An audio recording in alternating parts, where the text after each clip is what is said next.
అంతర్జాతీయ వేదికలపై కాశ్మీర్ జపం చేసే పాకిస్తాన్ పాలకుల ముఖంపై పాక్ ఆక్రమిత కాశ్మీర్ ప్రజలు చాచికొట్టారు. పాకిస్తాన్ ఆక్రమణను, సైనిక అరాచకాలను ఎండగడుతూ ఇస్లామాబాద్కు బిగ్ షాక్ ఇచ్చారు. మీర్పూర్ డివిజన్ పరిధిలోని 13 అసెంబ్లీ నియోజకవర్గాల్లో తొలి విడత ఎన్నికల పోలింగ్ ప్రారంభమైన జనం ఓటేయడానికి ముందుకు రాలేదు. Jammu Kashmir joint Awami action committee ఇచ్చిన ఎన్నికల బహిష్కరణ పిలుపుతో లక్షలాది మంది ఓటర్లు పోలింగ్ కేంద్రాల వైపు కన్నెత్తి కూడా చూడలేదు. 14 లక్షల మంది ఓటర్లు ఉన్న చోట పక్షులు కూడా రాని పరిస్థితి నెలకొంది. అసలు పాక్ ఆక్రమిత కాశ్మీర్ అసెంబ్లీ ఎన్నికల్లో ఏం జరుగుతోంది? పాకిస్తాన్ ఆడుతున్న ఈ ప్రజాస్వామ్య నాటకానికి కాశ్మీరీ ప్రజలు ఎలా ముగింపు పలికారు?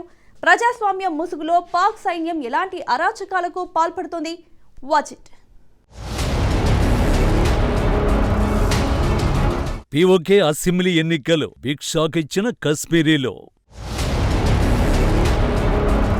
పోలింగ్ కేంద్రాల వైపు కనీసం కన్నెత్తి చూడని ప్రజలు.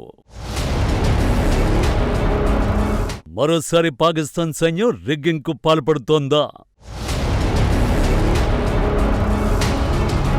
ఆక్రమిత కశ్మీర్లో అసెంబ్లీ ఎన్నికలు నిర్వహించాలనుకున్న పాకిస్తాన్కు అక్కడి ప్రజలిచ్చిన బిగ్ షాక్ ఇదే.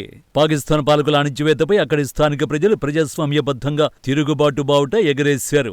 మీర్పూర్ డివిజన్ వ్యాప్తంగా ఉదయం నుంచే పోలింగ్ కేంద్రాలు ఇలా ఓటర్లు లేక వెలవెలబోయాయి. ఎన్నికల షెడ్యూల్ ప్రకారం అధికారులు ఉదయాన్నే బ్యాలెట్ బాక్సులతో సిద్ధంగా ఉన్నా ఓటు వేసేందుకు ఎవరూ ముందుకు రాలేదు. ఉదయం నుంచి సాయంత్రం వరకు పోలింగ్ కేంద్రాలన్నీ జనం లేక బోసిపోయి కనిపించాయి. ఇది కేవలం ఎన్నికల బహిష్కరణ మాత్రమే కాదు. దశాబ్దాలుగా తమను బానిసలుగా చూస్తున్న పాకిస్తాన్ అరాచక పాలనపై కశ్మీరీ ప్రజలు సాగిస్తున్న నిశ్శబ్ద పోరాటంగా విశ్లేషకులు అభిప్రాయపడుతున్నారు.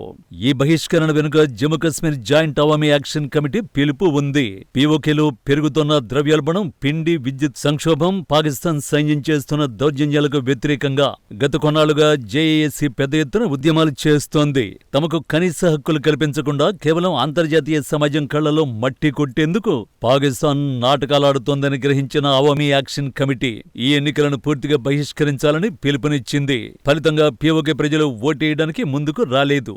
ఇస్లామాబాద్ ఇచ్చే తాయిలాలు తమకు అవసరం లేదని కశ్మీరీ ప్రజలు స్పష్టం చేశారు.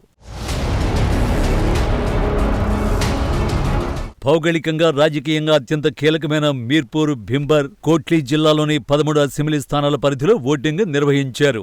ఈ 3 జిల్లాల్లో కలిపి దాదాపు 1.4 మిలియన్లు అంటే 14 లక్షల మంది కంటే ఎక్కువ మంది ఓటర్లు ఉన్నారు. కానీ ఈ 14 లక్షల మంది ఓటర్లలో అత్యధికులు తమ ఇళ్లకే పరిమితమై ఒక నిశ్శబ్ద విప్లవాన్ని సృష్టించారు. తమ ఓటు హక్కును వినియోగించుకోవడం అంటే పాకిస్తాన్ ఆక్రమణను ఆమోదించడమేనని భావించిన స్థానికులు పోలింగ్ బూత్ల వైపు కన్నెత్తి కూడా చూడలేదు.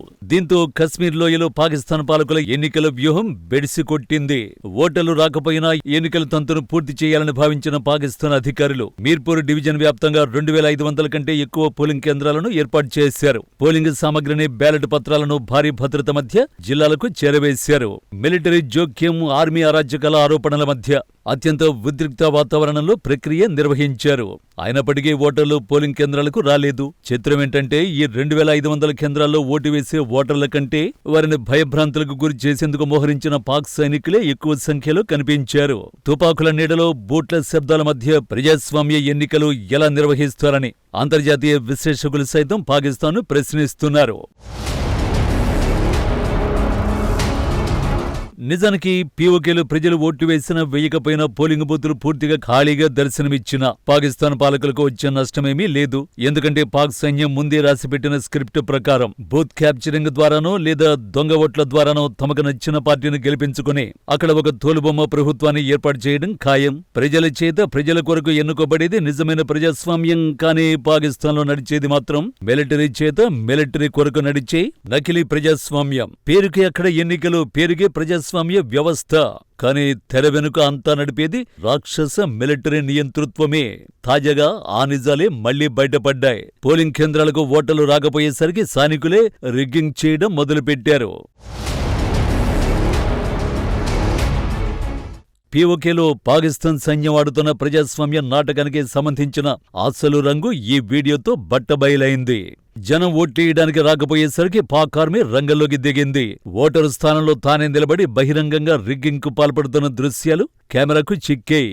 వీడియోను నిశ్చితంగా గమనిస్తే పోలింగ్ బూత్ లోపల గన్ పట్టుకున్న ఒక పాక్ సైనికుడు బ్యాలెట్ బాక్స్ వెనుక చేతులు పెట్టి వరుసగా దొంగ ఓట్లు వేస్తున్నట్లు స్పష్టంగా కనిపిస్తోంది. పక్కనే పోలింగ్ సిబ్బందిగా ఉన్న ఒక మహిళా అధికారి మౌనంగా చూస్తూ ఉండిపోవలసి వచ్చింది తప్ప సైన్యం అరాచకాన్ని ప్రశ్నించే ధైర్యం చేయలేకపోయింది.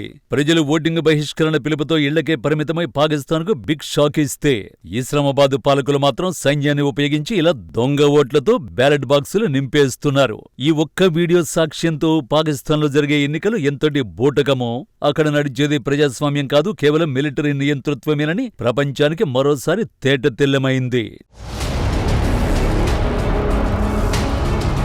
మొత్తంగా ప్రపంచవ్యాప్తంగా కశ్మీర్ అంశాన్ని లేవనెత్తుతూ అక్కడ మానవ హక్కుల ఉల్లంఘనలు జరుగుతున్నాయంటూ ఇండియాపై తప్పుడు ప్రచారం చేసి పాకిస్తాన్ అస్సలు నైజం ఈ ఎన్నికలతో అంతర్జాతీయ వేదికపై బట్టబయలైంది. సొంత ఆక్రమణలో ఉన్న కశ్మీరీ ప్రజలకే కనీస ప్రజాస్వామ్య హక్కులు కల్పించాలని ఇస్లామాబాద్ పాలకుల పగటి కలలకు పీఓకే ఓటర్లు సమాధి కట్టారు. ప్రజలు ఓట్లేయకపోయినా తుపాకీల సాక్షిగా దొంగ ఓట్ల అండతో తోలుబొమ్మ ప్రభుత్వాన్ని ఏర్పాటు చేసేందుకు పాలకులు సిగ్గు లేకుండా సిద్ధపడుతున్నారు. ఈ పరిణామాలు వైరల్ అవుతున్న వీడియోలు భారత్కు అస్త్రాలుగా మారబోతున్నాయి. పీఓకేలో పాక్ ఆడుతున్న డోటీ గేమ్స్ ఏంటో ప్రపంచానికి చాటి చెప్పడానికి ఈ వీడియోలే కీలకమవుతాయి.